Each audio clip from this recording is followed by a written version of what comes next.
I think we're live. Can everyone do a test virtual, say hi in the chat, and please confirm that you can hear us in the room.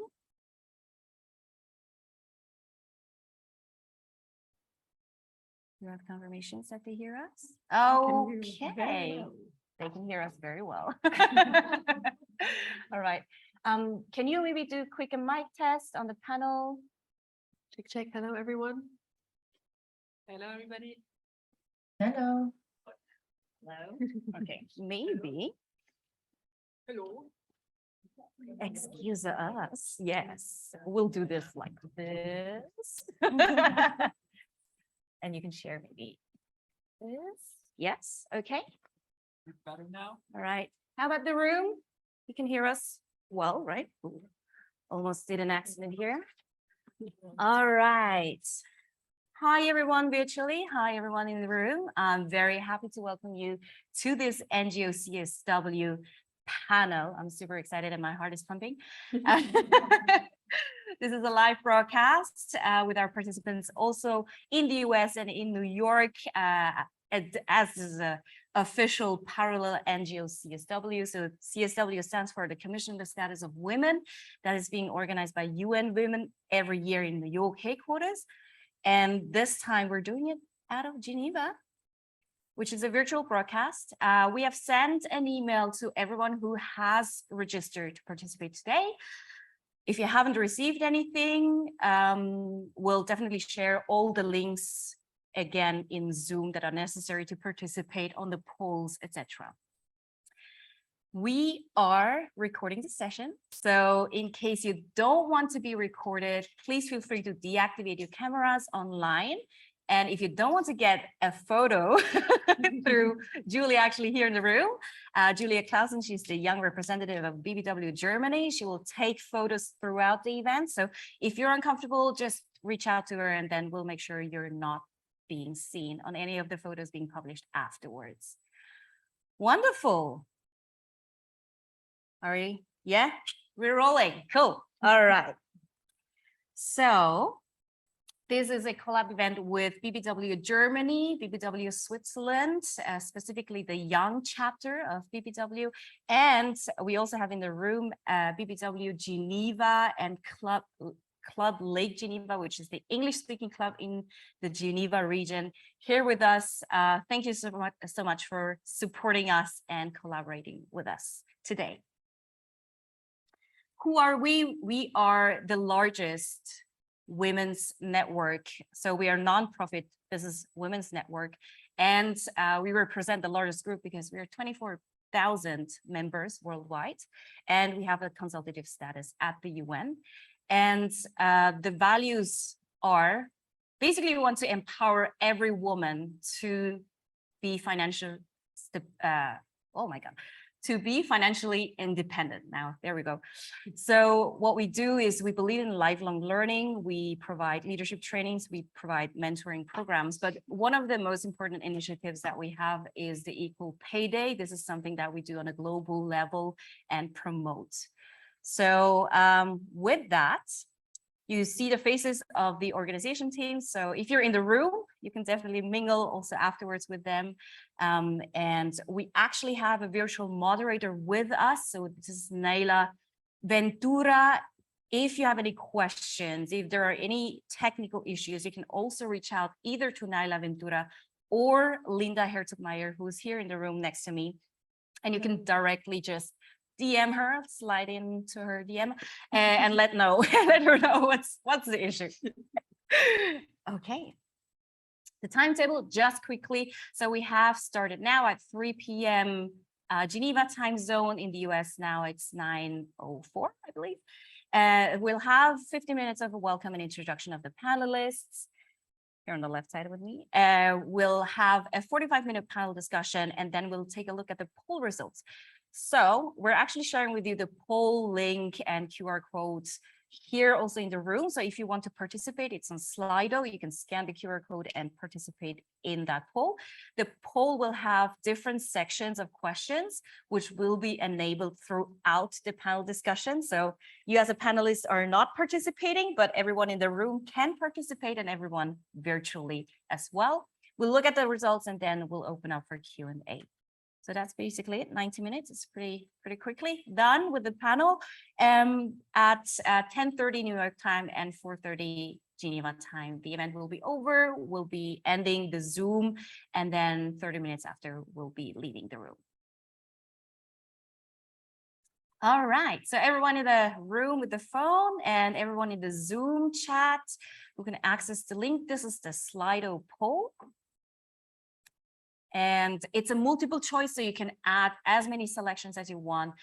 This is this is based on your personal perception. So just answer the questions as it comes to you from the gut feeling. As you know, this is an ethical debate that we're having here. This is a question of ethical practice.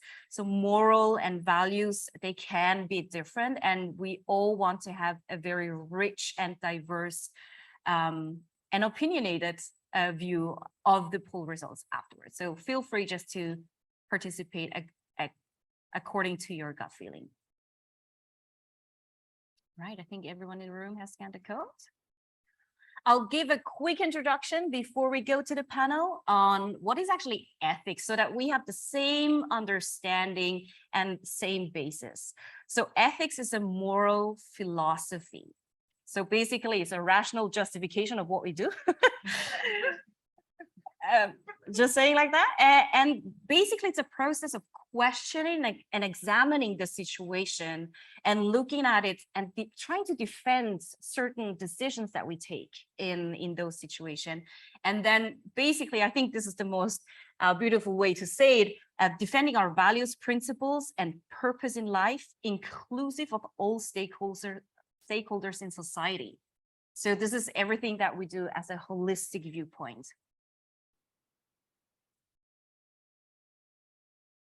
I have another page if you want to get into the mind space after the event, during the event, if you want to take a look at it.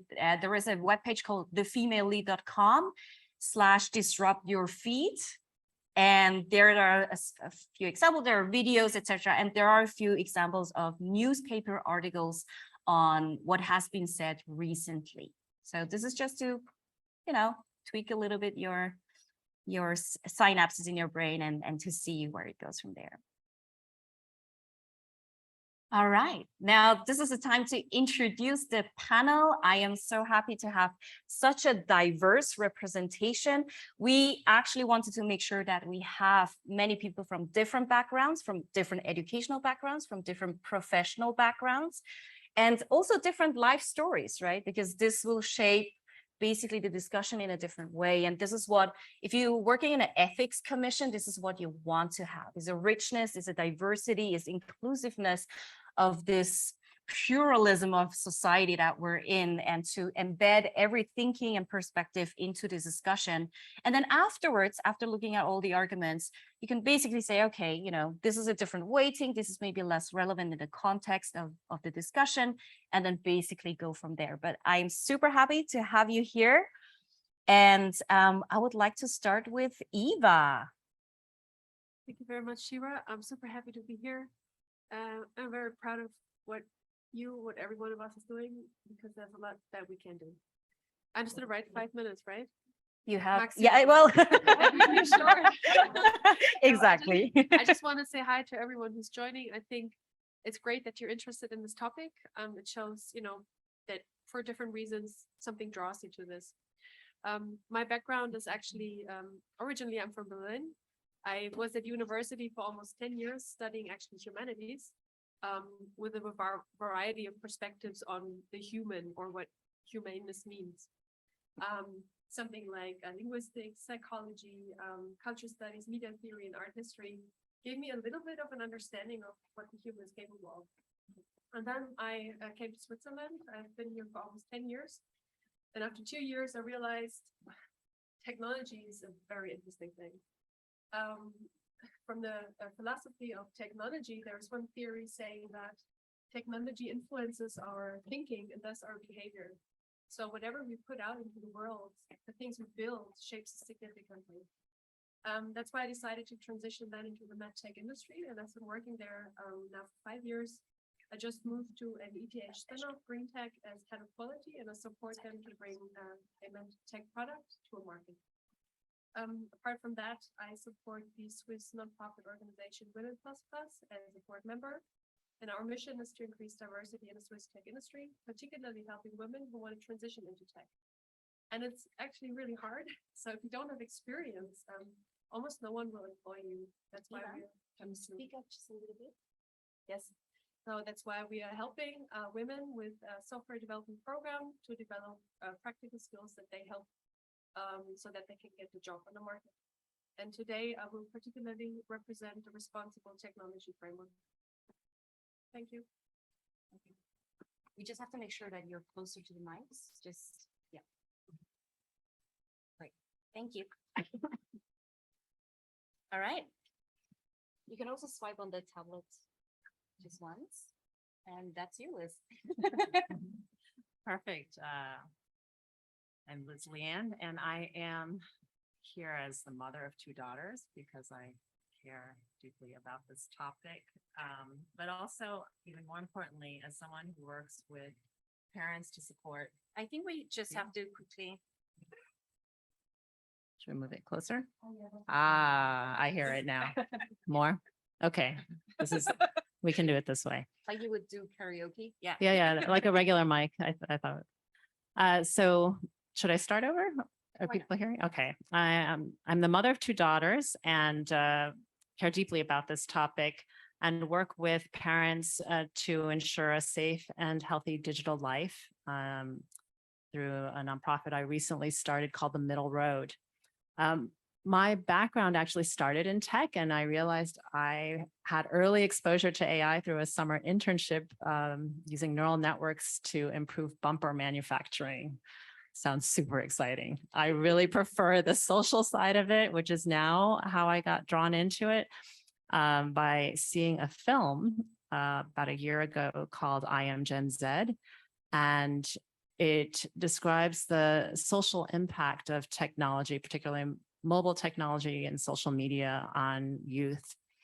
And I was hooked on how it explained algorithms and the impacts, and that fed into my greater interest in looking at technology. How does it impact kids, families, and how do we do something about it? And that's really my greatest interest here, is really how do we understand algorithms, and then how do we understand its impact and translate that to action. So very glad to be here. Thank you, Sheerah.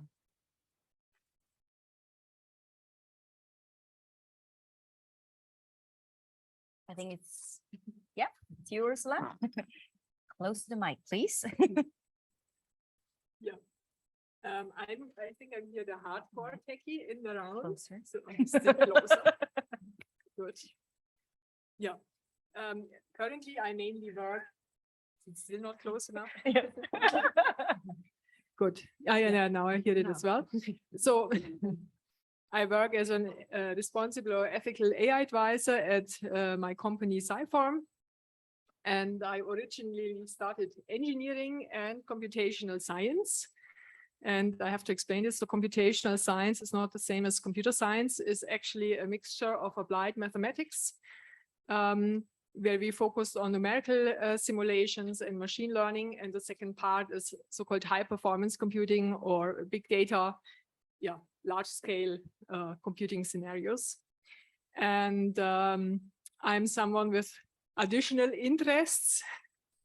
So I mentioned it already.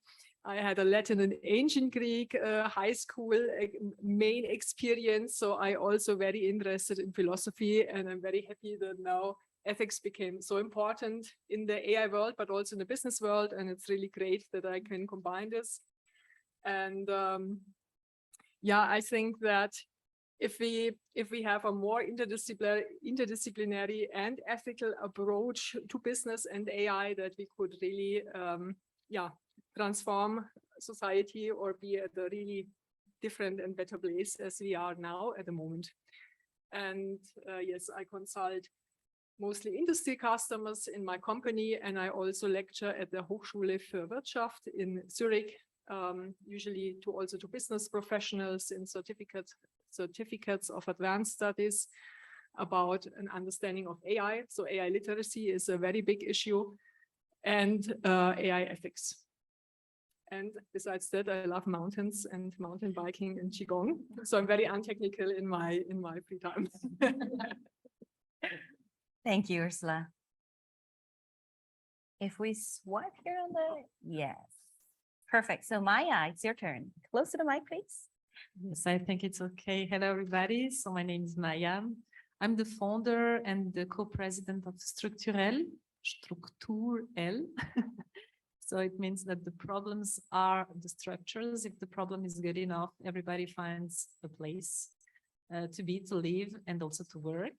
I'm also professor at the HSSO, School for Business. And we have a lot of projects also making research. The project with the hashtag that I just wrote here down, it's about the transition regarding to gender, but also to sustainability, so and also to the climate. So it's everything involved. I am a lawyer, but I'm interested in technique.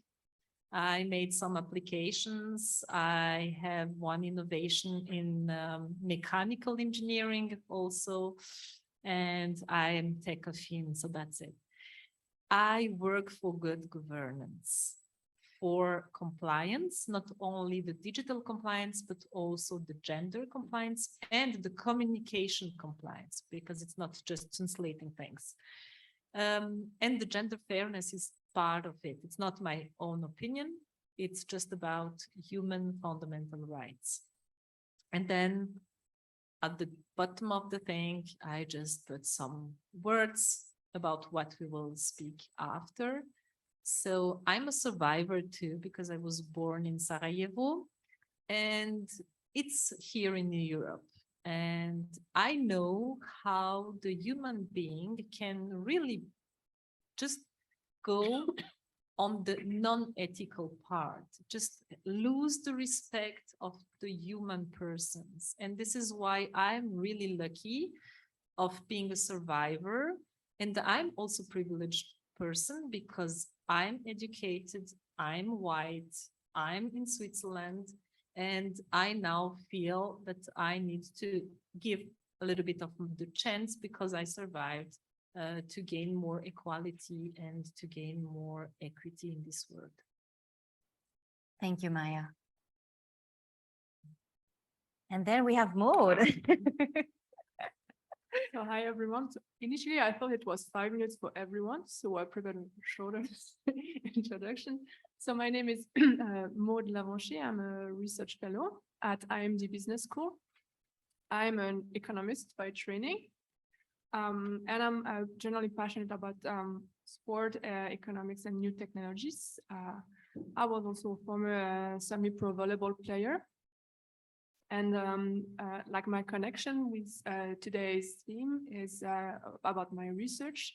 So I'm doing research on the perception of new technologies by society, in particular some of the resistance we may have to the use of technology, which is called algorithm aversion in academia. And I've also done some research on the perception of fairness. Thank you, Maude. And then we're moving on quickly to Alex, who's our last panelist and the only male person, but thank you for being here. Thank you for having me. I'm Alex. I'm the creative tech lead at Zeam. We are a Gen Z consulting agency, and we help companies to reach Gen Z with TikTok accounts or other social media. And we know that we are in contact with the Gen Z, which is the generation that is most affected by social media algorithms. So we have that responsibility, and we want to try to spread healthy ways of engaging and using social media. So I think it's a very interesting thing to do, because I also started my career as a computer system engineer, and was very uncreative for me at the beginning. And I'm a creative person, so I wanted to do something creative. Then I started as a content creator for other companies, and then somehow I got into Zeam, and now I'm here, and I love it that I can combine those two things, the technical aspect and the creativity. And yes. Thank you, Alex. All right. So that would be the entire panel. And so it's me. You don't have to read all the details, but just to introduce myself also as the moderator for this session. I am basically now just studying digital ethics. So that's how I also get into touch on what it actually means to have an ethical discussion on these kind of topics, and what are the basic arguments on, the pros and cons, and what is an empirical way to have an ethical discussion, which is difficult. So this is why I'm very interested in the topic and very glad that BPW is also opening up this topic to all our members, but also non-members and everyone who's now joining in from NGO CSW. I have more a corporate background, so I did a lot of strategy development on a corporate level. I'm also having a data analytics background where I was building business intelligence solutions, cockpit solution, dashboard solution, and automated with a big team that was looking after data warehouses. And back then in the days, data science wasn't a term. So we still did a lot of, millions of rows of Excel trying to kind of transform that. So I'm a little bit old school data analytics background person. I'm the young representative. That means I'm taking care of the young program for BPW Switzerland, and I'm the communications officer of BPW Europe. Europe is actually the heaviest region of BPW with around 17,000 members. All right. And I like to organize events, as you can tell. Okay. Now this is the moment where we start the panel discussion. So I'm just going to grab my tablet. Logistically. Oh, okay. A little bit of comedy must be as well. All right. Okay. So this is going to be a fluid moderation. So we don't actually have a set of fixed questions. So if there is a glitch, I apologize already. So we are actually going to start with the first panelist, Eva. I'll just expose you first. So you're actually, what you didn't mention, you're a board member of Women++. And Women++ is the, maybe you want to tell the audience what Women++ is. We are a Swiss nonprofit organization. Our mission is to increase diversity in the Swiss tech industry. Yeah, I could say more, but I don't know. No, that's fine. That's the context. So my question to you is, what are your thoughts around AI recruiters finding the ideal female candidate for tech companies with the currently available algorithms that you know of? Thanks, Sheerah. That's a very good question. First thing I should want to mention here is that in Switzerland, there is actually a shortage of skilled labor. In 2022, the Adecco Group published their report on the shortage of skilled labor in Switzerland, and compared to the year before, the shortage of skilled labor index increased by 68%. And the first three professional groups that are affected by the highest rate of shortage of skilled labor are specialists in health professions, and then already developers and analysts of software and IT applications, and engineering on comparable specialists. So this means that actually for employers, it is currently hard to find any candidate in the human care and tech professions. And for employers, it is particularly hard to find and employ women as candidates. It's a very complex topic. There are many reasons for that. Not having enough women who study or who learn technical professions. And once they enter the market, they tend to move out of the sector after a certain while. So it's hard to retain the talent. And then even for those who want to switch profession, it's hard if they don't have experience. So like in the McKinsey State of AI 2022 report, they say that only 27% of AI professionals working actually in developing AI solutions identified as women.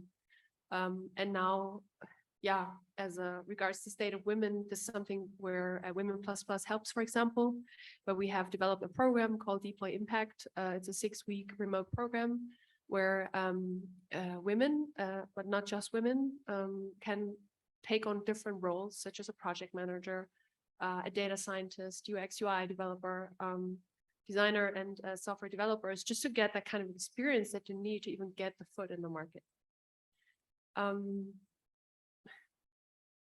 So how does this relate to recruiting and the use of AI in that process? As the labor market is currently in such a hot phase, it would seem that both employers and job seekers could benefit from automating parts of the recruitment process. Edward Tristram Albert writes in his review of AI applications used in recruitment and selection, it's an article from 2019, that the field of AI and RNS remains hugely underdeveloped though. Ursula can speak later on about the very recent developments on that. Let me just give you some AI tools as an example that he mentions. So what are examples? Vacancy prediction software, job description optimization software, targeted job advertising optimization, multi-database candidate sourcing, CV screening software, AI-powered psychometric testing, video screening software, AI-powered background checking, employer branding monitoring, candidate engagement chatbot, and automated scheduling. And I'll wrap up in just a second. Let me just pick out one of them, which is the CV screening software, which I want to use as an example to demonstrate the risk of applying AI in RNS. In 2019, there was a story on Reuters stating that Amazon had scrapped its secret AI recruiting tool that showed bias against women. And I quote, "A developer team had been building computer programs since 2014 to review job applicants' resumes with the aim of mechanizing the search for top talent." It's a great idea. But by 2015, the company realized its new system was not really rating the candidates for software developer jobs and other technical posts in a gender-neutral way. The computer models were trained to vet applicants by observing patterns in resumes submitted to the company over a 10-year period. But most came from men, a reflection of male dominance across the tech industry. And what you can see with that, what is currently known is that the human has about 188 confirmation biases. So where does the bias come from? It comes from us, unfortunately. But you know, as much as this is the risk that we currently have, the technology is not yet good enough because we somehow build what we know. This, on the other hand, is a great opportunity because, you know, if you learn how to use technology responsibly, we can build something where a lot of people can benefit from. All right. Thank you, Eva, for sharing your thoughts. Maybe I actually pivoted right to Maude because she has written the article I shared with you guys via email. Why, you know, a certain sexist algorithm could be better than a human being when it comes to hiring more diversity, let's say. Maybe you want to pick up from Eva. Sure. So I agree with all what you said. That's actually what I'm highlighting is this in this article is that it's actually just the algorithm is just reflecting our own biases. And we should always keep that in mind. And for me, yes, we should be outraged with this bias and discrimination. But what's important is how you react to that. And scapegoating an algorithm may not be the best solution. So just to give you an example, imagine you have a bruise on your face and you look at yourself in the mirror. Throwing away the mirror won't solve the problem. It won't help you heal the bruise that you have on your face. So what's important is really what you can learn from this. So maybe with this example of Amazon, maybe they realize this is actually rooted to their own recruitment practice in the past, that they tend to hire more men than women. And then I think one way we could use algorithm is just to highlight those biases and see how we can tweak them to kind of try to correct that. So instead of throwing them away, because sometimes what we see when you have this big scandal about an algorithm being sexist or discriminating against minorities, like just reverting to the old system, which was probably not very good. I mean, yeah, there are years of research showing that we are biased and there's been discrimination in the past, may not actually solve the problem. So that was a bit the point that I wanted to highlight in this algorithm. So what can we do? How can we learn? And in general, I think that we should have more scrutiny on this algorithm, more transparency, so that when we see these things happening, we can try to change it and make it like more of a force for good. Thank you for sharing. Oh yeah, there is a hand raising already from the panel. I think it's a good pivot also to you, because you're kind of a hardcore computational scientist and look actually at the code, but also holistically. So maybe close to the mic. Yeah. Yeah, when I prepared for the panel, I actually came, I have more or less the same opinion, and I can even share an example in the hiring space. So maybe as an explanation, so the algorithms Eva and Maude talked about are so-called automated decision-making systems. They basically function then in the hiring. You use the CVs of the people you have employed in the last years, and they were successful. And you feed it some deep learning system, and then you hope you have a great solution. Because but of course, the system basically repeats what you have done in the last years. It will not do anything else. It will kind of introduce the so-called systematic bias, because like it will produce an average. I mean, you might have had one manager which did an excellent diverse hiring, but all of the 200 other ones did like a more traditional role hiring. Then this one person will not be really recognized by the algorithm. So it will do some very average behavior. And in average, we are biased. And so actually these automated decision-making system, I think the good thing about them, they really quantified our bias. So they really made aware to the society how problematic we humans are actually. Algorithms are also introducing an additional bias and might emphasize the human bias or correct it a bit. So it's a bit unpredictable. So it's not only, but mostly it's the human side. And it's also known in the meanwhile that actually diverse teams really make companies be much more profitable. So I checked a Forbes article which said the top 25 who really hire in a diverse way, having 36% more profit than the companies who are in the last quartile of that 100%.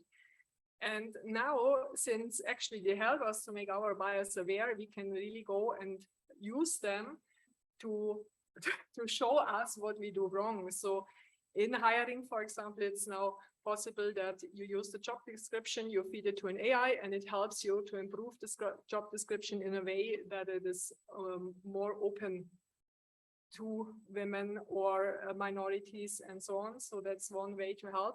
But this is always a way where we as humans have to get active again. With the automated decision-making systems, you just outsource everything, you know.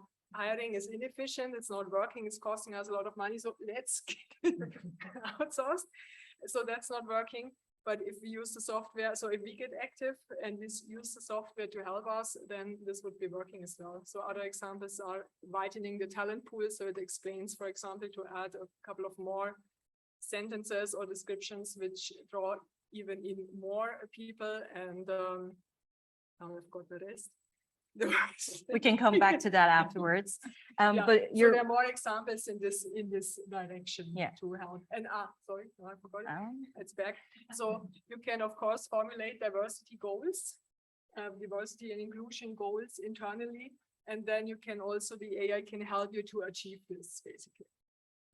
all right. So what you're basically saying, we humans have to work together with the AI solution itself and become active again once the results are there. So not fully automated outsourcing, but being active and using it as a support tool for us. But we still have to take the decision in the very end. Yeah, it's the mindset of switching of outsourcing versus actually integrating it into the process. And if I could just add to this, I think what it also needs is to have some sort of feedback, so that you could learn it. Like us human beings, we need feedback to improve. And I think it also applies to algorithm. So to have this feedback and some sort of recourse mechanism in case you have biases appearing, then you can find a solution for that. I love that analogy because we from BPW, we believe in lifelong learning. So what you're saying is machine learning also has a lifelong learning journey in that sense. Yeah. In terms of lifelong learning, I'm going to switch to Liz now because we met at the screening of I Am Gen Z. I'm not sure if you could actually watch the trailer that we've sent. You're also a mother, right? So based from these different perspectives, your experience with MIT and hardcore kind of the tech industry, but as a mother, and then seeing I Am Gen Z, what are the things and key conclusions for you when you talk to other parents or educators, or how do you have talked about the gap between the big valley in between those stakeholders? There's several there that you named. It's a rich question. As a mother, and I would say as an ex-woman in tech, watching this film was very interesting because it really opened up how far tech has gone into the social space. And I actually watched it with my then 13-year-old daughter, and it's an incredible bridge to opening the conversation around what social media can do, both from a positive and negative side, and particularly for girls. So this is why I loved the film, because it's a woman director who made it, and she really brought her perspective because she went on to TikTok as a 15-year-old girl, as she thought that might work, and the experience so shocked her that she essentially documented a bit of this space based on her experience. It's done through TikTok videos, and it's engaging for youth in that way. And the takeaway for me at a larger level, and I would say, is really that the ability to engage people around understanding algorithms is so much more effective through film, that to be able to have the conversation across stakeholders was far easier to do than if I were to come in and say, well, here's what an algorithm is, and let's talk about it. We were able to help people understand what the impact is to society, essentially, and catalyze action. And that's been very exciting. And what is your take as a mother now to your daughter? Because you've seen the movie, she has seen the movie. What are your conclusions in terms of how to deal with social media? On a very personal level, I find that each social media application is different, and you really have to look at it. So that I don't think it totally came out of the movie. That was very TikTok oriented. And I would say that really made me aware of all the different pieces to look at. And so really having very careful conversation about it, because there are no clear boundaries for everything. So you really need to understand what you're looking at to try and figure out what the impacts are, and that really the experts, and this is the biggest takeaway for everybody, the experts are not usually the people in the room. It's the kids.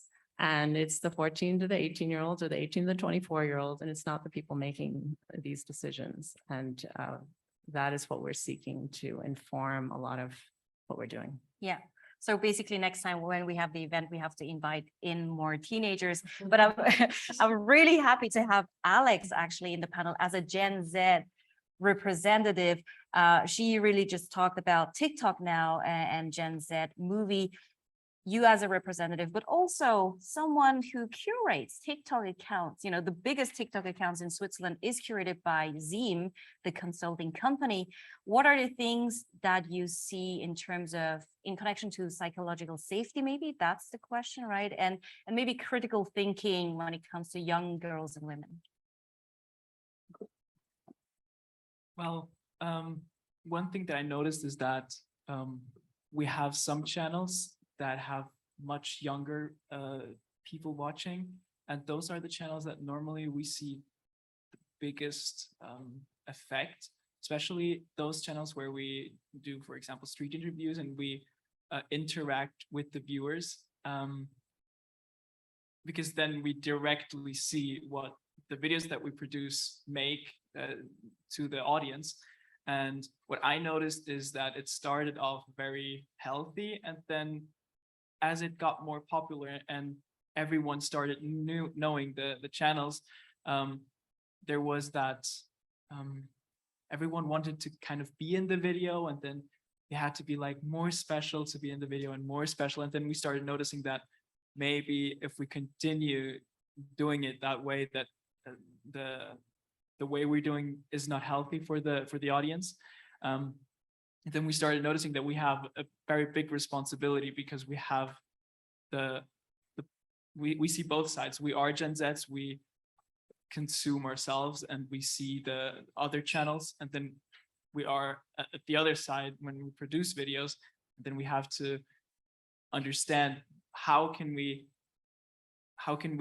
bring the positive and healthy message to the younger audiences, because they are the ones that have the biggest effect.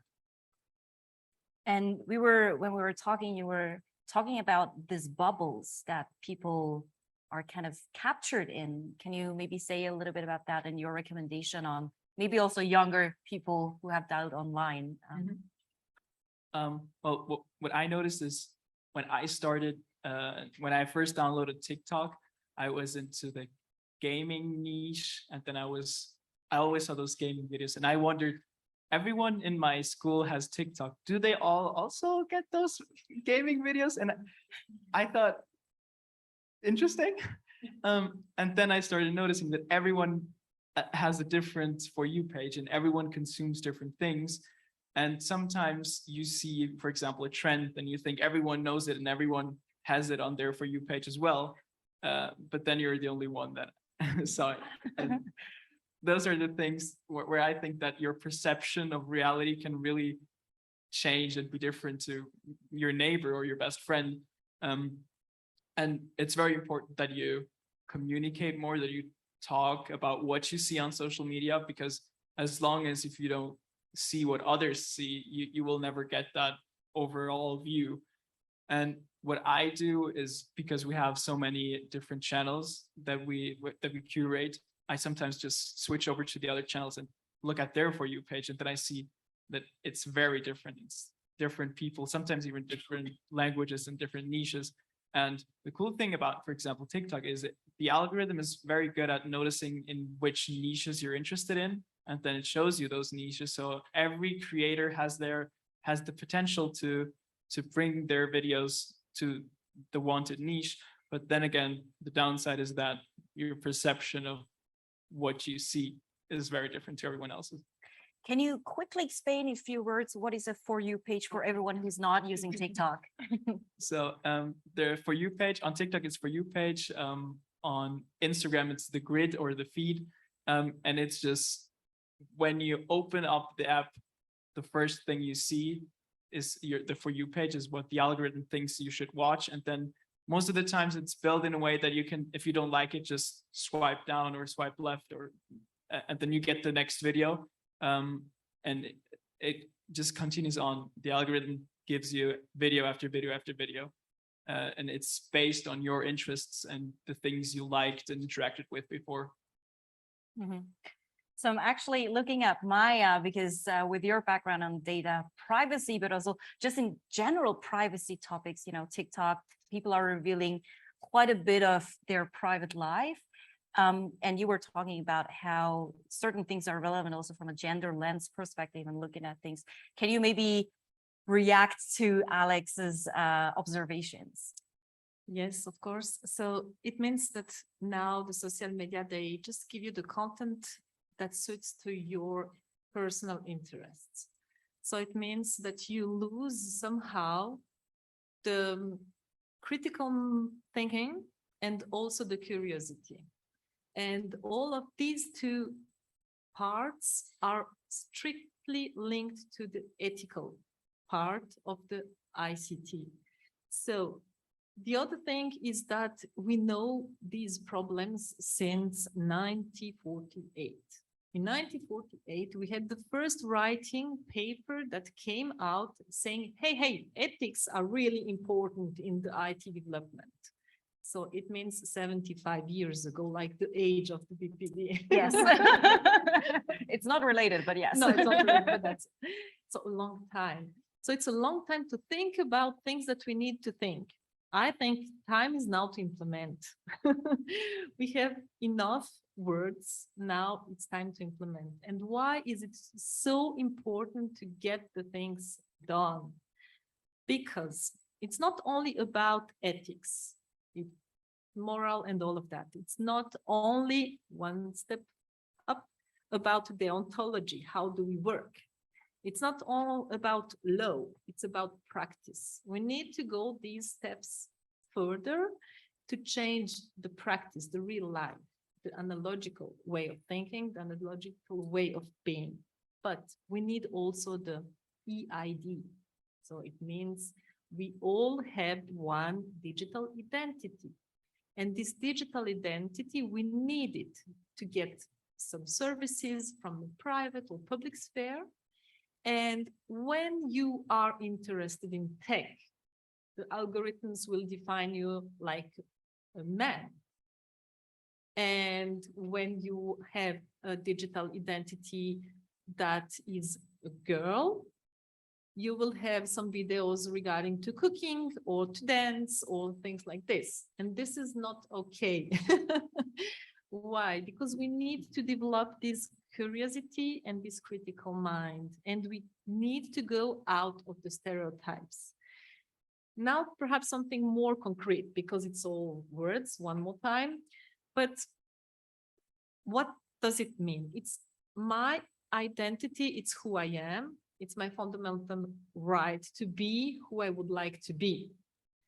And I would like to decide, even if I like tech, to be a girl online. I just would like to decide this. But with these algorithms, it's really difficult to change it.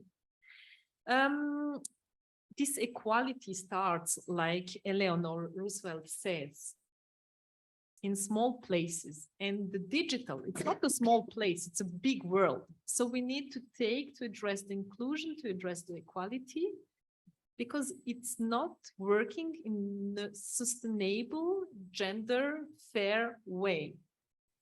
You take TikTok, we just spoke about this. You will have some recommendation if you are a girl, like I said, cooking and dance. If you are a boy, you will have some tech and politics, for example, and they will show you faces of these gender for these topics.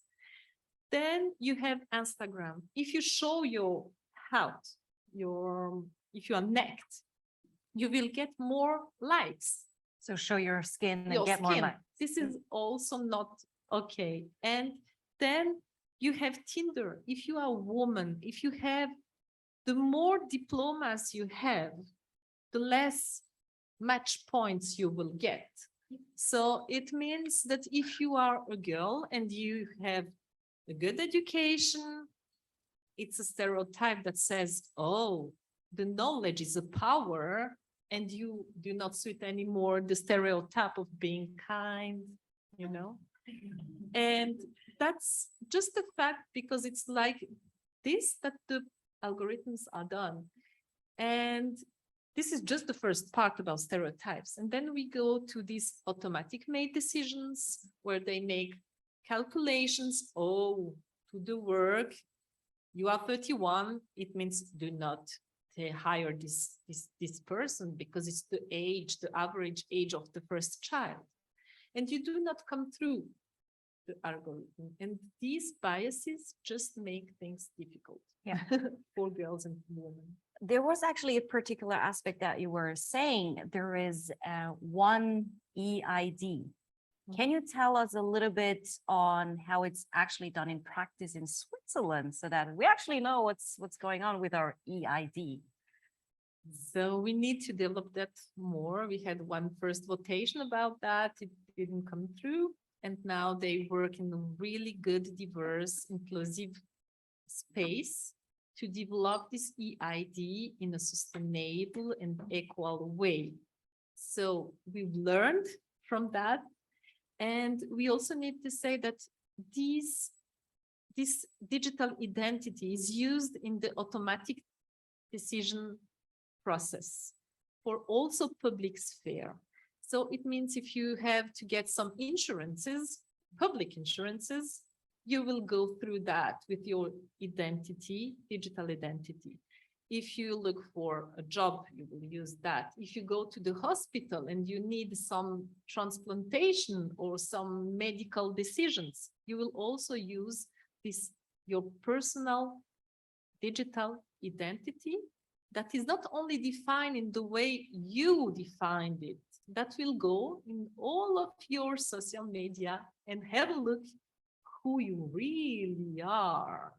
So, you know, it's like scary, but it's also good. I'm not against the technology at all, because it's also a good way to implement more inclusion, to also give more education, to just to find also a work, because we need so much IT persons in next years, and there is a job for all girls and women too in this particular sphere.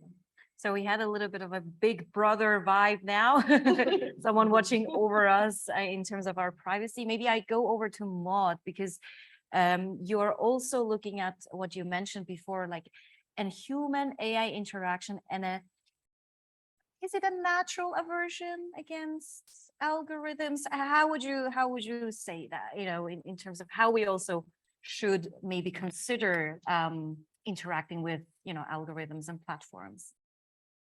Yeah, so I can talk a little bit about what's the research is doing on this topic. So just to define a bit what we mean by algorithm aversion is like the preference we may have for human as opposed to algorithm when they are delivering the same offering. So let me take an example. So if you want to watch a movie and you have a recommendation from Netflix algorithm and a recommendation from Sheerah. Have very good recommendations. And then what we usually find is that people will prefer the recommendation from Sheerah, even though maybe the algorithm might be better. Sorry. So and what I'm doing in my research is I'm doing a meta-analysis. So I'm trying to see all the studies that are there in this topic. So what we've done is that we've gathered around 150 studies published in journal in psychology, marketing, management, and information technology, to try to kind of understand whether this is domain specific, like it's only for movies, for instance, or if it's something more general. And what we found so far is that we have sort of a general preference for human beings as opposed to algorithm, and this is across different domains.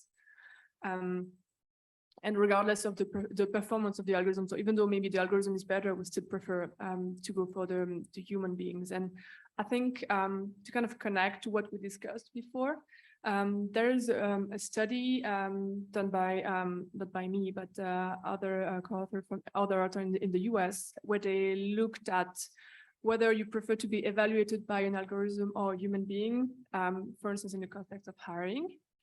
And what they found is that actually people who fear that they may be discriminated against, they prefer the algorithm. Oh. So, and one of the hypotheses behind this is that I think there is this general view that maybe algorithms are less likely to discriminate. They are maybe more neutral and less biased, which, as we've discussed before, can be quite dangerous in cases where you have algorithms that actually can amplify some of the bias that are out there. So, yeah, that's a bit around topic. Yeah. Did you ask something else that I completely forgot? No, I think that was it. My recommendations on YouTube are pretty good. Okay. Thank you for that reference. I'm actually maybe going a little bit more on the practitioner side, right? What Maya has mentioned, we have to go into practice now. So I'm also looking at the watch. We're a little bit behind schedule. So I want to maybe ask first Eva and then Ursula on the same topic. So Eva, coming from the medtech industry, but now working on an ETH spinoff, you kind of have seen kind of a more mature environment and more young environment. What are the key aspects that you think is important in terms of establishing responsible AI solutions? And then maybe I pivot to Ursula right after to come and say maybe from a real practitioner perspective, you know, this is not possible at all or possible. Yeah. Thank you very much. Could you please show the slide where I have this Oh, graph on it, if that's yes. possible? I think that's an excellent question, and I can definitely speak to the more general question of responsible technology, and Ursula can then become much more concrete with AI in particular. Maybe what is responsible technology? There is an article in the MIT Technology Review from January on the state of responsible tech. And the authors write that responsible technology has become a concrete business consideration across industry, which is something really new. And executives are increasingly considering how responsible tech policies may impact brand perception among customers, investors, vendors, and partners. And organizations are thinking more seriously about how their employees view their use and the creation of technology. And I think this is where it becomes interesting. What we are talking about in a lot of the topics is what's the impact once the product is on the market? And what you can see here is a generic, I mean, it draws on a generic systems life cycle, but in particular an AI systems life cycle. Currently, it's not just the EU, which will bring out the first AI policy at the end of this year, first regulation on a global level. Also, the ISO, the International Standards Organization, is working very hard at providing a framework in which responsible AI in particular can be developed. They've already published 9 standards. There are 29 more in the pipeline. So any company who will develop AI products in the EU will have really no chance but to start looking into this topic. And now maybe back to the question of medtech. My experience in bringing a quality management system into a medical device company or working on an existing one is that quality is a very intangible thing. Companies often feel that, why do we have to make this invest? Like, how do we, like, what's it worth it if we start investing in quality in our products? They also say that introducing a bureaucracy into the organization is of no value or low value to the company and employees, or is overburdening the employees with excessive processes and documentation. And these are fears and perceptions that you can meet with data, with saying that investing at the right time in a longer frame is paying off, because in the end, what we do in medtech is provide safe and effective products for the benefit and health of the patient. And the AI products and services that we'll see follow a similar argumentation. It's about safe products, safe AI products, or products that include some kind of AI technology, and their effect on the well-being of the human being. And it's really unprecedented that we see this kind of huge framework now rolling over the world. With ChatGPT, it wasn't even a product, a finished product yet that was placed on the market. It was a beta version put out for a global test where people could basically, run over feedbacks and improve the product. And that per se is not a bad thing, but I don't think that will be possible really in the future anymore to do something like that. But any product in the tech industry benefits from an iterative development process, which is what you can see there. And there are many details about how to implement the processes. And there are many experts out there who can help companies actually do the right thing. And this is, I think, where Ursula can come in. Yeah, that's actually a big part of my consulting work, is establishing exactly processes and life cycles like this in the industry. And especially SMEs are still struggling with that. And there is also in the last 1 or 2 years is a lot of additional like support technology has been published or just brought to the public, which is used now, like so-called MLOps, so machine learning operationalization software. And now all these ethical issues which are coming on top of it make it even more complicated. And as already mentioned, the EU has also the upcoming AI Act, which is also important that companies are looking now already to prepare, and they also want to prepare for it. And I can quickly go through actually Eva's AI cycle.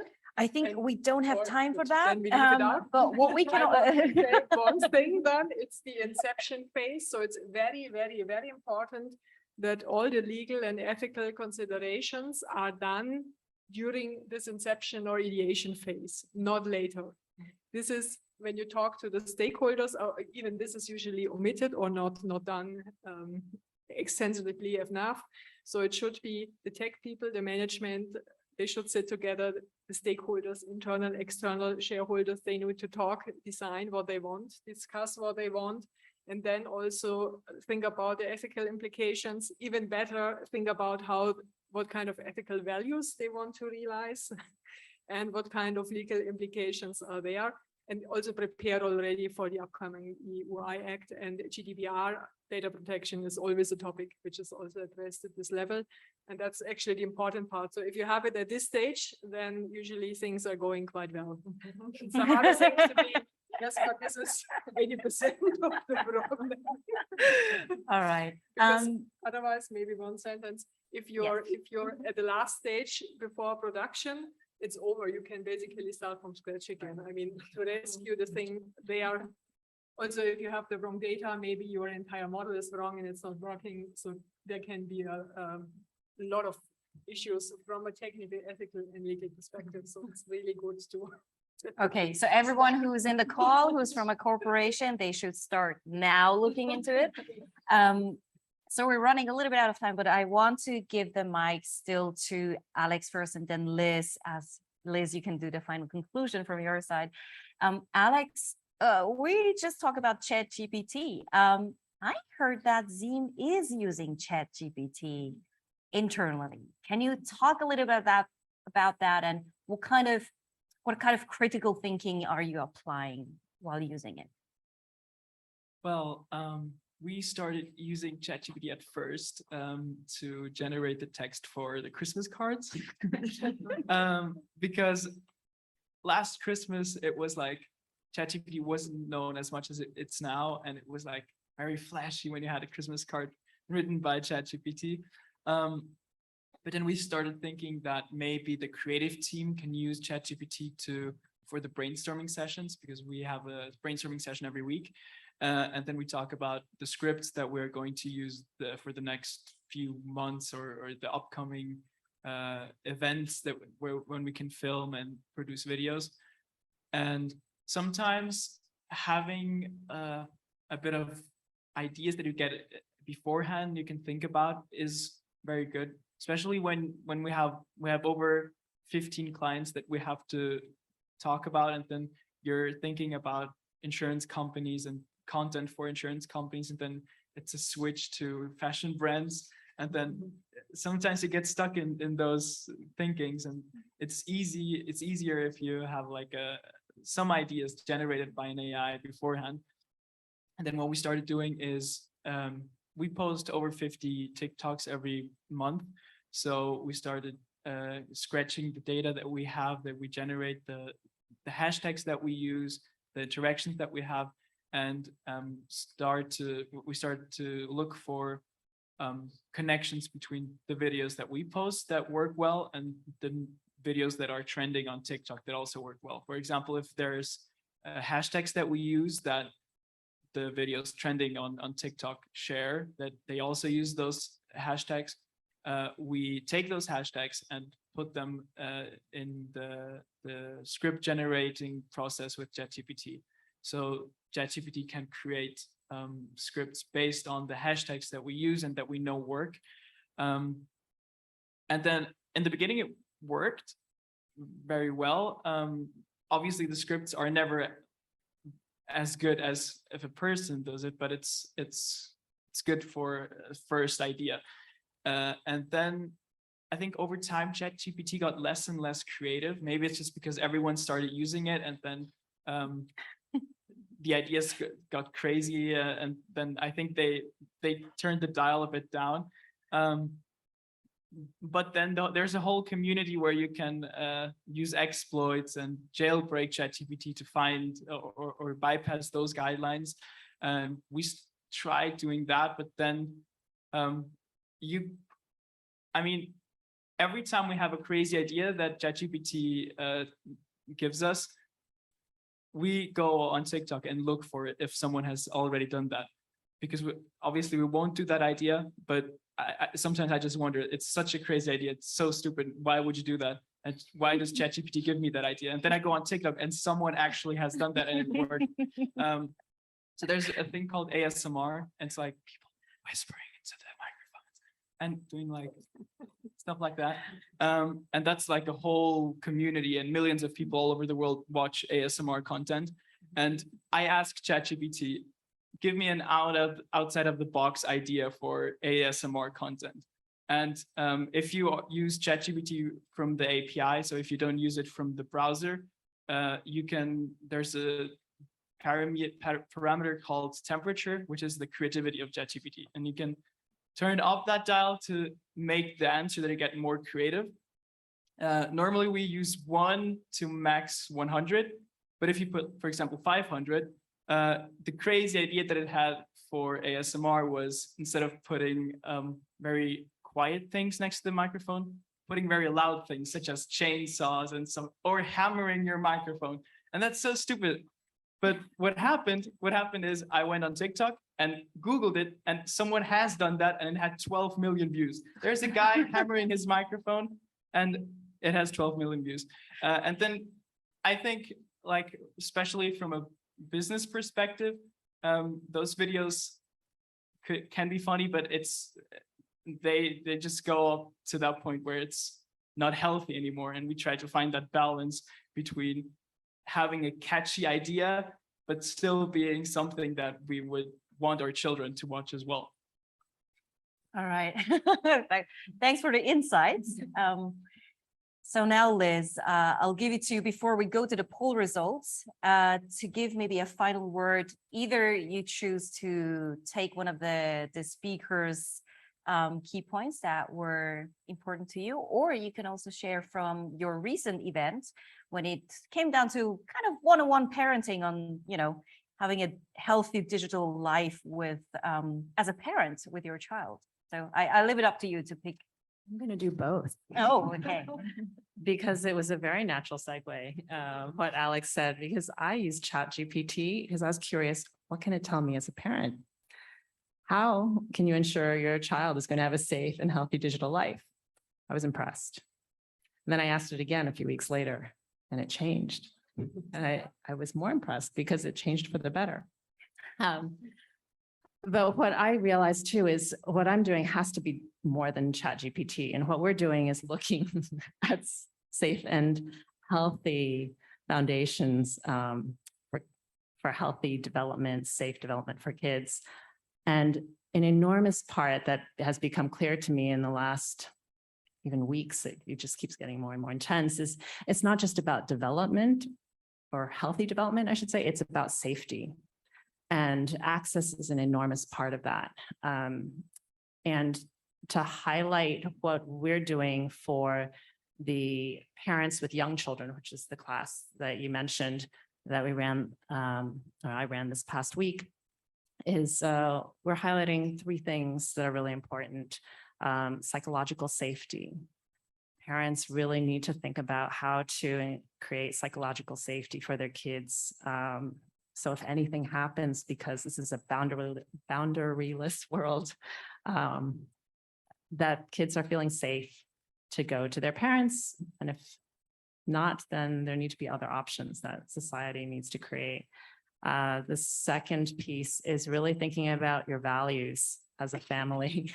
So we as a society need to define that, but parents need to be thinking about that instead of being just reactive to the situation.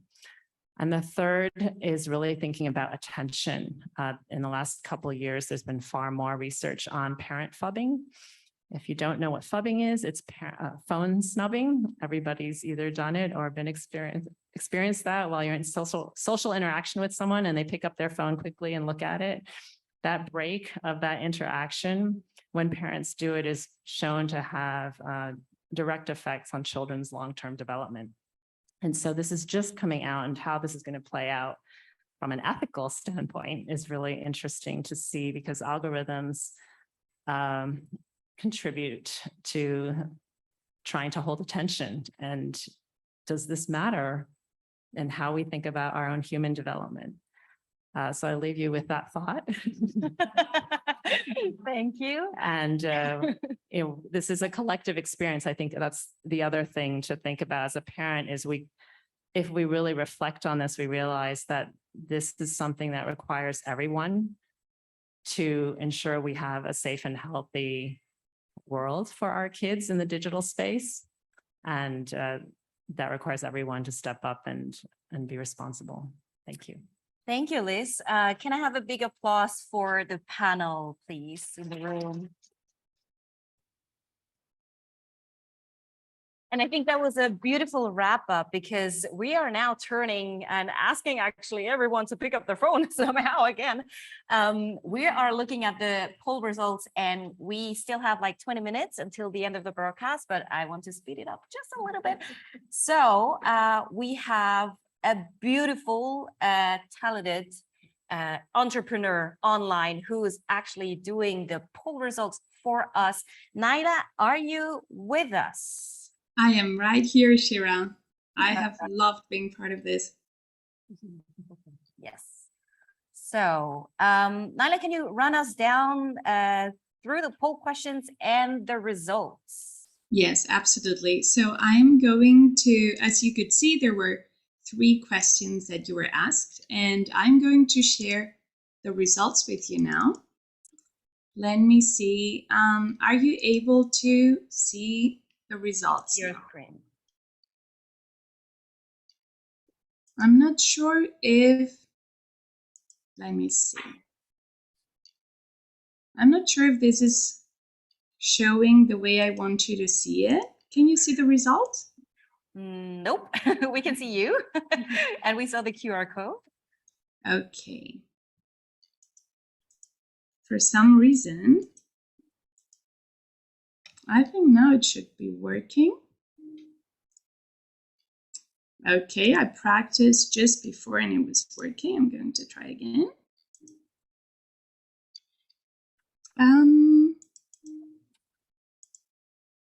All right, yes, we can see.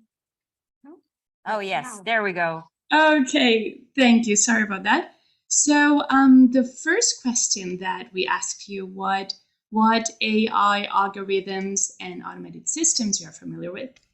And there was nobody who had not used any. So the ones that people were most used to using were Apple Music and Spotify and chatbots in customer service. And in regards to shopping, they had both Amazon and Instagram had very high usage, especially Instagram. The ads were showing very accurate results or suggestions, as well as YouTube and TikTok knows very well what we like to watch, and the autoplay continues playing in very relevant results for 52% of the people. And then there was something that I found also interesting is that 39% of people use AI for effectiveness reasons with Google Calendar that tells them when to leave, and the same amount of people get lost or lose their time in TikTok. ChatGPT, as you have been talking about, has been used by about a third of the people with success. And then there are some appliances that are not used that often, apparently, which is Siri and other apps like Tinder and weight loss apps. Sheerah, can I go to the second question?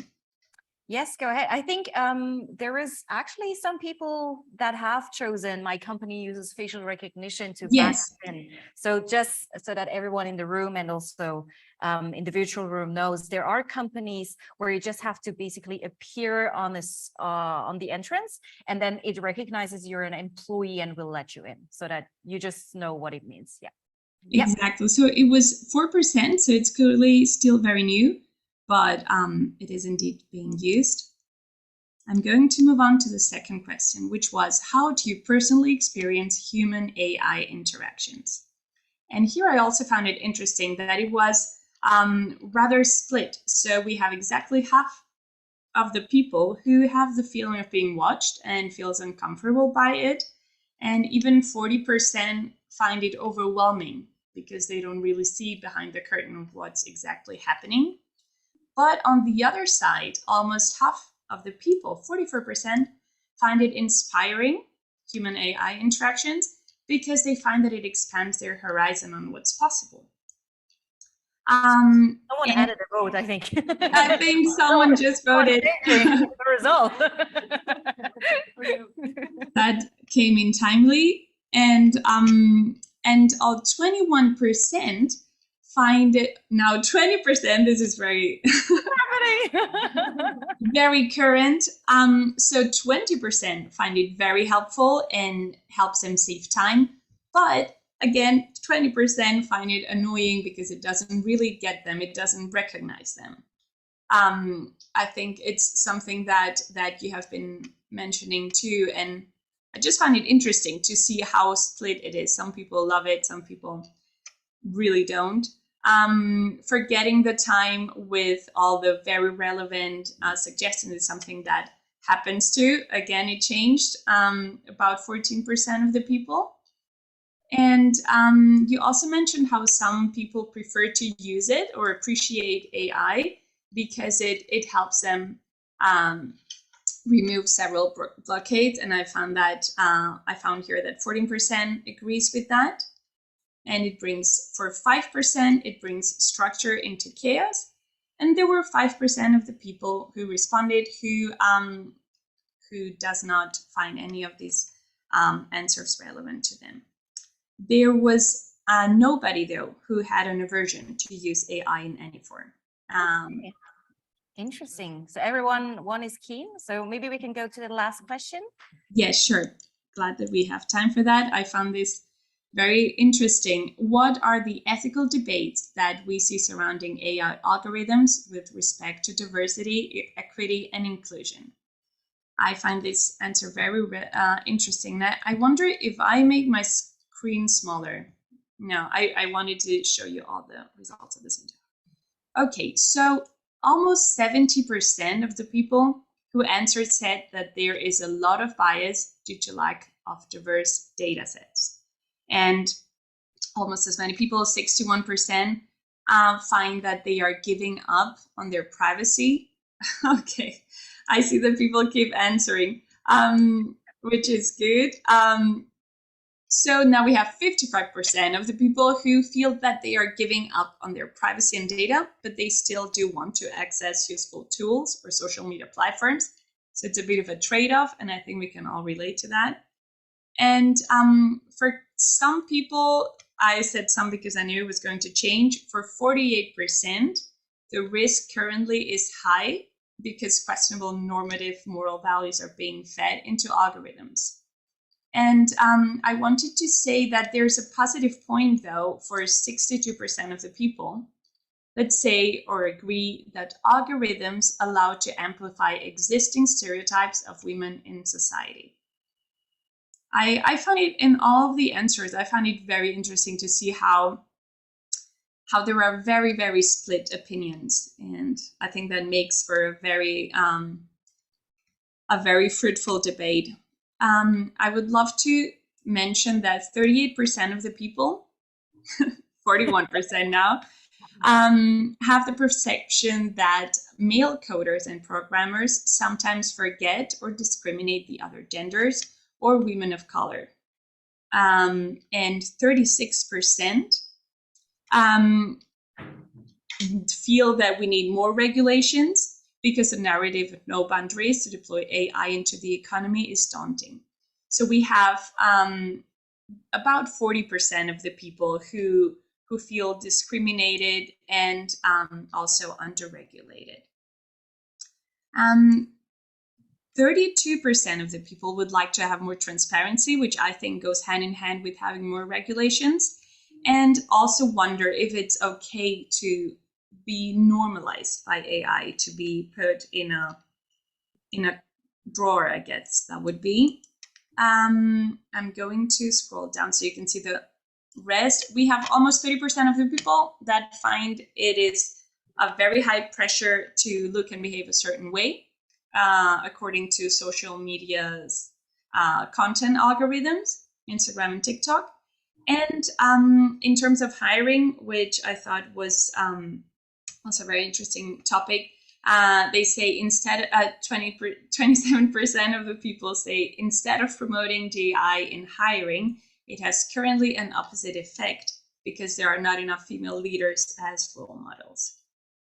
And I'm not sure if I managed to summarize. I think the answers were so varied and so deep in each of them that I found it hard to summarize. But Sheerah, what do you think? I think you did a pretty good job. Thank you. And being adapting to a very agile process here, we're going to not take the poll offline just now, as apparently some people are still voting. So we'll just keep it until we end the broadcast. Thank you, Naila, so much for. Thank you so much. All right, so we are a bit tight in time, so we have 10 minutes left.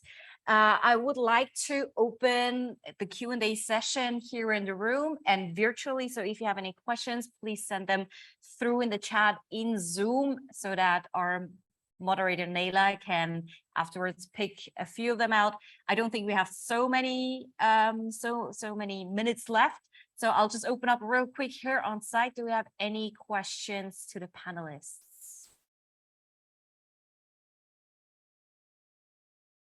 No, do we have any? Oh, there is a hand raised on the very back. Oh, wait. Oh, gosh. Logistically, I have to run. Oh, wait. Yeah. It's on. It's on? Yeah. Okay, good.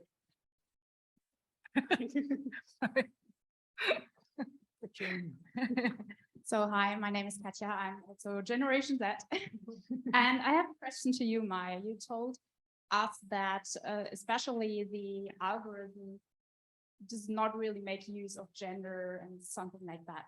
And I'm interested in it because also the others told me, and also you told me, that artificial intelligence and especially algorithm makes use of my personal identity. So for example, as I'm going on a dating platform or Instagram or whatever, with my personal identity that I'm a professional woman, why does algorithm do not really see this personal identity? So it's about a lot of parameters that it takes that you can perhaps after complete how it really works in the hardware. It's just about, it takes a look where you're looking, how many time do you spend on which publication, when you wake up, when you go to sleep, what are your face expressions, what are your likes, how many microseconds do you need to go to another content, and they can just find what is in your own interest. And regarding to that, what you look, what you love, what you follow, they can just like make parametrage, like they can parameter who you are. And that you have also this face identity. When you go to your phone, sometimes you can just put your face in the front and it unlocks your phone. So they also can hear your voice and all of that. So there is a lot of different tools that we use in the whole day that can just help to parameter who you are. And sometimes even if you are who you are, in order to this bias that are coded, you will get another identity. I love technology, and I am really often, when I see what is the content that is proposed to me, tagged as a man. And it is just the fact, even if I am in the front of my face with my name, with my other interests and all of that, just on some platforms, just because I just look to the technology, they will code me and make me some suggestion of publications, sometimes of really naked women, because I looked at the technology posts. And this is how it works at the end.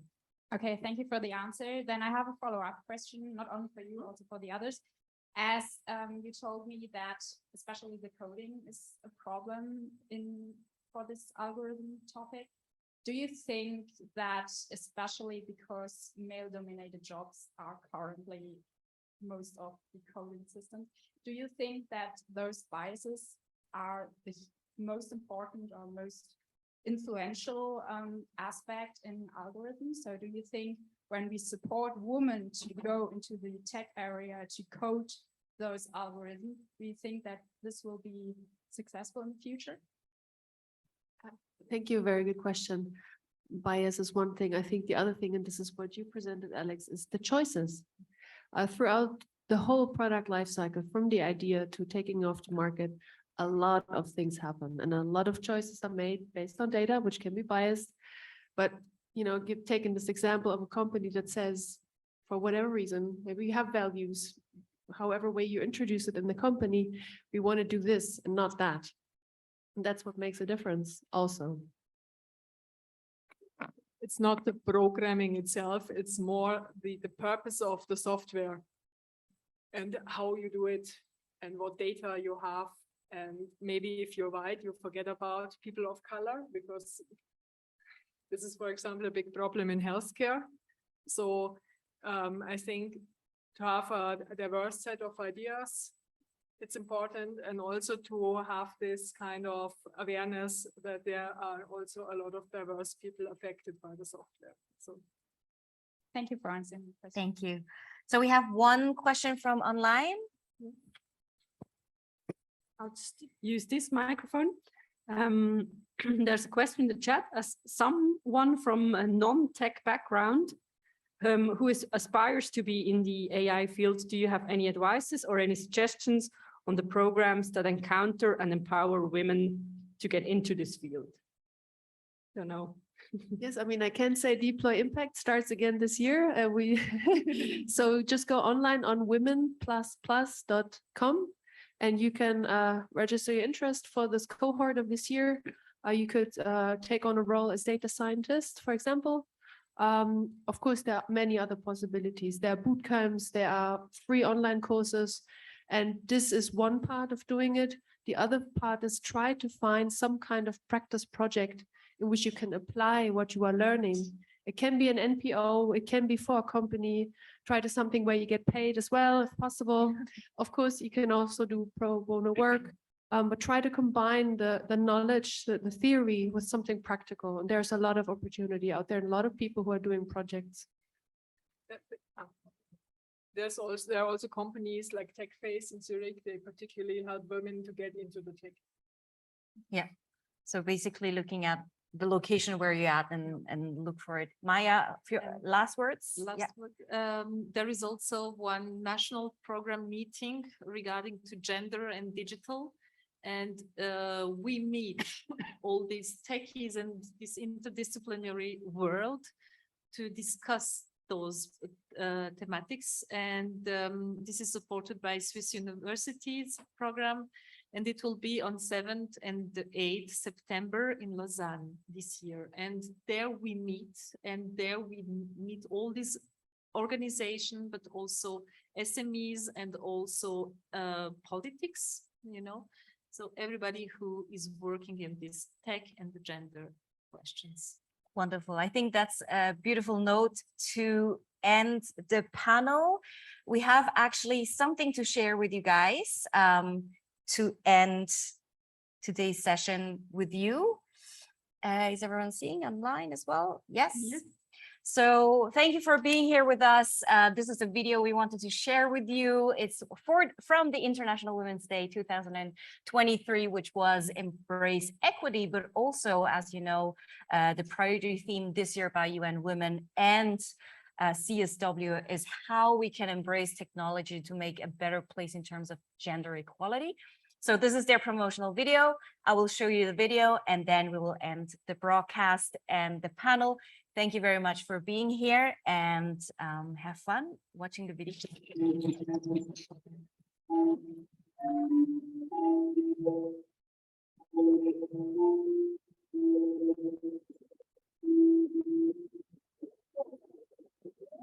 In the digital age, our systems still perpetuate bias, inequality, and violence in the life of women and girls. Technological progress is outpacing progress towards gender equality. This is not progress. On this International Women's Day, we make 4 calls. 1. Remove all barriers to access the digital world. 2. Educate and train women and girls in STEM. 3. Enable women to create tech that meets their needs. 4. Eliminate online gender-based violence. Today we power on to create an equal digital future for all.